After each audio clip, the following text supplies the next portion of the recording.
Good morning mga kagaya.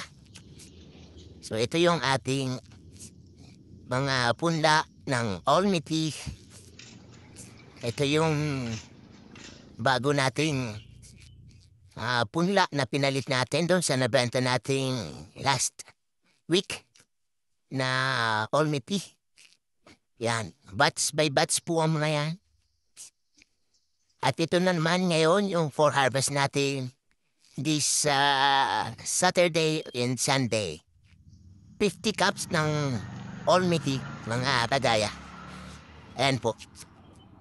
Kaya, so sa may gusto, PM lang kaagad. Ayan. Para ma-reserve natin.